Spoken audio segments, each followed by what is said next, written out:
Hi, எல்லாத்துக்கும் வணக்கம். இன்னைக்கு நம்ம லீடர்ஷிப்போட குட் குவாலிட்டிஸ் அத பத்தி இந்த வீடியோல நம்ம வந்து தெளிவா பார்க்க போறோம். இந்த வீடியோஸ் உங்களுக்கு ரொம்ப ஹெல்ப்ஃபுல்லா இருக்கும். நீங்க நம்மளோட சேனல வந்து சப்ஸ்கிரைப் பண்ணி வச்சுக்கோங்க. அதே போல கூட இருக்கிற பெல் பட்டனையும் பிரஸ் பண்ணி வச்சுக்கோங்க. அப்பதான் இந்த மாரி இன்ஃபர்மேட்டிவான வீடியோஸ் உங்களால ஈஸியா பார்க்க முடியும். ஓகே. இப்போ லீடர்னா யாரு? ஒண்ணு வந்து ஆர் லீடர்ஸ் போர்ன் அப்படி இல்லையா? Are leaders made. அது இப்போ ஒரு சில லீடர் வந்து பிறக்கும்போதே லீடரா இருக்கலாம் அல்லது உருவாக்கப்படலாம். அப்படி இல்லையா, ஒரு பெர்சன் வந்து அவரோட கோல வந்து அச்சீவ் பண்றதுக்கு யாரெல்லாம் கைட் பண்றாங்களோ அவங்க எல்லாமே one of the leaders. Okay, இப்போ லீடர் யாருன்னு நமக்கு தெரிஞ்சிச்சு. இப்போ லீடர்ஷிப்னா என்ன? இப்போ ஃபார் எக்ஸாம்பிள் ஒரு அதாவது ஒரு காமன் கோல் அச்சீவ் பண்றதுக்கு அவங்களோட பிஹேவியர், அவங்களோட இன்ஃப்ளூயன்ஸ் ப்ராப்பரா யூஸ் பண்ணிட்டு ஒரு காமன் கோலை வந்து அச்சீவ் பண்ண வைக்கிறாங்கன்னா அவங்க தான் வந்து ஒரு ப்ராப்பரான லீடர்ஷிப் குட் எக்ஸாம்பிள். இப்போ இங்க பாருங்க, leadership is the ability of a superior to influence the behavior of his subordinates and persuade them to follow a particular course of action. இப்போ ஒரு லீடர் இருக்காரு, ஒரு டீம் இருக்கு அப்படின்னா, ஃபார் எக்ஸாம்பிள் ஒரு கிரிக்கெட்டே எடுத்துக்கோங்க. கிரிக்கெட்ல ஒரு லீடர் இருக்காருன்னா அந்த டீம்ல வந்து மத்த ஒரு 10% இருப்பாங்க. அவங்க எல்லாத்தையுமே அவங்களோட பிஹேவியர் பாத்தீங்கன்னா ஃபைனல் ஆக்ஷன் என்னவோ அதுக்காக இன்ஃப்ளூயன்ஸ் பண்ணி அதை கொண்டு வந்து ஃபைனலா வந்து ரிசல்ட் கொண்டு வர வைக்கணும். அதான் இந்த லீடர்ஷிப்போட ஒரு முக்கியமான ஒரு வேலையே. ஓகே. இப்போ இன்னொரு எக்ஸாம்பிள் சொல்லலாம் அப்படின்னா leadership is also known as the ability of the manager to induce subordinates to work with confidence and zeal. Leader அதாவது ஒரு மேனேஜர் என்ன பண்ணுவாரு, சப்பார்டினேட் எல்லாமே வந்து ஒர்க் வந்து கான்பிடன்ஸா பண்ணணும். ஃபைனலா வந்து ரிசல்ட் நமக்கு வந்து கிடைக்கணும். அந்த அளவு அவங்கள வந்து மோட்டிவேட் பண்ணணும். அதான் ஒரு லீடரோட ஒரு வேலை. இப்போ ஒரு லீடரோட ஒரு மெயின் வேலை என்ன அப்படின்னா கூட இருக்கிறவங்க எல்லாத்தையுமே மோட்டிவேட் பண்ணிட்டு அல்டிமேட்டா அந்த கோலை வந்து அச்சீவ் பண்ண வைக்கணும். அவதான் லீடர்ஷிப் அப்படின்னு நம்ம சொல்லுவோம். ஓகே. இப்போ குவாலிட்டிஸ் ஆஃப் லீடர்ஷிப். லீடர்ஷிப்க்கும் குவாலிட்டி வேணுமா அப்படின்னா கண்டிப்பா வேணும். ஒரு சில பண்புகள் இருந்துச்சுன்னா ஈஸியா நம்ம என்ன பண்ண முடியும்னா நம்ம அல்டிமேட்டா நம்மளோட லீடர்ஷிப் தகுதியை வந்து தக்க வச்சுக்க முடியும். சிறப்பான ஒரு லீடரா நம்ம உருவாக முடியும். ஓகே, ஒரு எஃபெக்டிவான லீடரா நம்ம உருவாகணும். அதுக்கு நமக்கு ஒரு சில குவாலிட்டிஸ் வேணும். அண்ட் அது எந்த குவாலிட்டிஸ் அப்படின்னா, ஃபர்ஸ்ட் ஒன் இன்டெலிஜென்ஸ். நம்ம ஒரு திறமையான ஒரு நபரா இருக்கணும். ஓகே, இப்ப இங்க பாருங்க, leader should have a high level of intelligence with sound education and technical background. நம்மளோட பாத்தீங்கன்னா நாலேஜ் வந்து இம்ப்ரூவ் பண்ணணும். நம்ம ஒரு திறமையான ஒரு நபரா இருக்கணும். எஜுகேஷன் லெவல்லயும் சரி, டெக்னிக்கல் லெவலையும் சரி, நம்மளோட பேக்ரவுண்ட் பாத்தீங்கன்னா ரொம்ப ஸ்ட்ராங்கா இருக்கணும். ஏன்னா அப்பனாதான் மத்த பீப்புள் நம்மளால வந்து கைட் பண்ண முடியும். ஒரு இன்டெலிஜென்ஸ் ஒரு பர்சனா இருக்கணும். இது வந்து ஃபர்ஸ்ட் குவாலிட்டி. ஓகே. இப்போ செகண்ட் ஒன் என்ன, எமோஷனல் ஸ்டெபிலிட்டி. ரொம்ப ஒரு முக்கியமான ஒரு விஷயங்க இது. A leader should be emotionally stable. He should not lose temper at any stage. Emotional stability ரொம்ப முக்கியமான ஒரு விஷயம். ஒரு டீம் வந்து நல்லா பிளே பண்ணல அப்படிங்கிறதுக்கு அவங்க வந்து கோவப்படக்கூடாது. எந்த ஒரு சுச்சுவேஷன் அவங்களோட கைட் பண்ணி ப்ராப்பரா அவங்கள வந்து அடுத்த லெவல் மூவ் பண்ண வைக்கணும். அப்போ எந்த சுச்சுவேஷன்லயும் டெம்பர் ஆகக்கூடாது, கோவப்படக்கூடாது. எமோஷனல் ஸ்டெபிலிட்டி ரொம்ப ஒரு முக்கியமான ஒரு விஷயம். அப்போ நம்ம சம்டைம் நம்ம கோவப்பட்டோம் அப்படின்னா நம்ம டீம் வந்து கொலாப்ஸ் ஆயிடும்.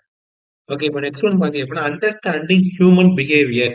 அதாவது மத்தவங்களோட பிஹேவியர் புரிஞ்சுக்கணும், மத்தவங்களோட எமோஷன்ஸ் எல்லாத்தையுமே அண்டர்ஸ்டாண்ட் பண்ணிக்கணும்.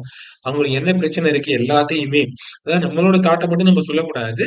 ஒரு லீடரோட வேலை என்ன அப்படின்னா மத்தவங்களோட எமோஷன்ஸ், மத்தவங்களோட பிஹேவியர் எல்லாத்தையுமே அண்டர்ஸ்டாண்ட் பண்ணிக்கணும். அது ரொம்ப முக்கியமான ஒரு குவாலிட்டி.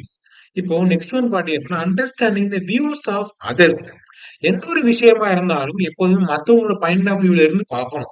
நான் லீடர் அப்படிங்கிற நான் சொல்றது மட்டும்தான் சரி, அந்த ஒரு தாட் இருக்க கூடாது.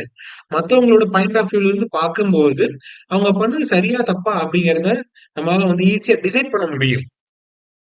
நெக்ஸ்ட் ஒன் பாத்தீங்கன்னா மோட்டிவேட்டிங் த ஃபாலோவர்ஸ்.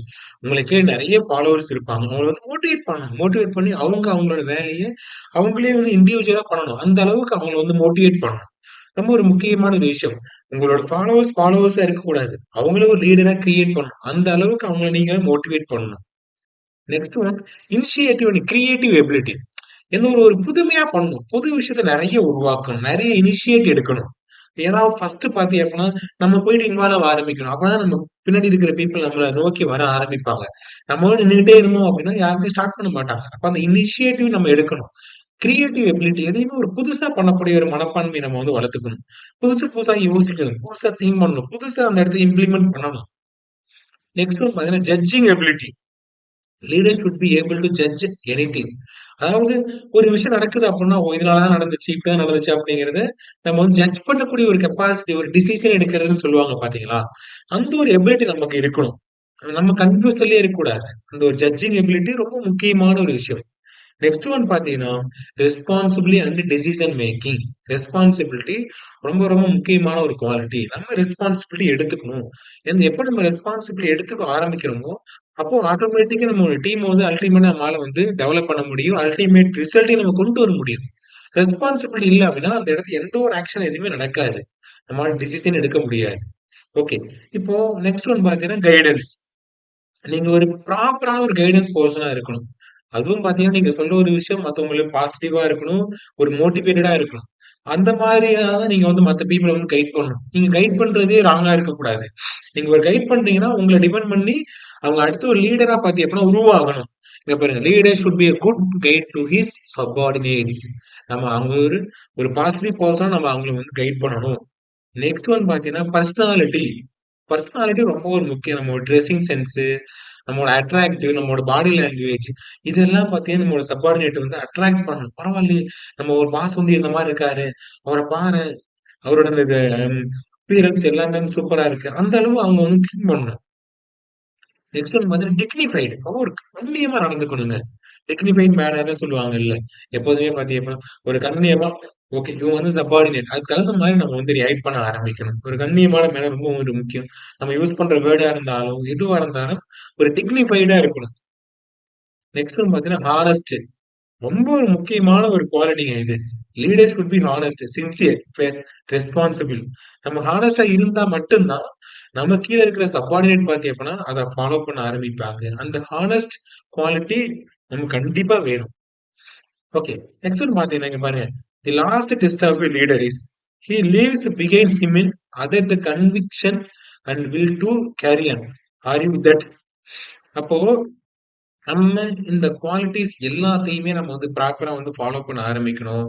ஃபாலோ பண்ணிட்டு நம்மளோட கோல் அல்டிமேட்டா நம்ம என்ன பண்ணணும் அப்படின்னா, ஃபோக்கஸ் பண்ண ஆரம்பிக்கணும். அப்படி நம்ம வந்து ஃபோக்கஸ் பண்ண ஆரம்பிச்சோம் அப்படின்னா, கண்டிப்பா நம்ம எல்லாருமே ஒரு சிறப்பான ஒரு லீடரா உருவாக முடியும். இந்த குவாலிட்டிஸ் இந்த 12 குவாலிட்டிஸ நீங்க என்ன பண்ணுங்கன்னா, யூஸ் பண்ணுங்க. இந்த குவாலிட்டிஸ் உங்களுக்கு ரொம்ப ரொம்ப ஹெல்ப்ஃபுல்லா இருக்கும். உங்களோட லீடர்ஷிப் கேப்பபிலிட்டி வந்து இம்ப்ரூவ் பண்ணிக்கிறதுக்கு. இந்த வீடியோஸ் எப்படி இருந்துச்சு அப்படின்னு சொல்லி மறக்காம கீழ வந்து கமெண்ட் பண்ணுங்க. இந்த வீடியோஸ் பிடிச்சிருந்தா உங்க ஃப்ரெண்ட்ஸ் எல்லாத்துக்குமே ஷேர் பண்ணுங்க. இதே போல நெக்ஸ்ட் ஒரு இன்ட்ரஸ்டிங்கான வீடியோட அடுத்த பேர் மீட் பண்ணுவோம். பை.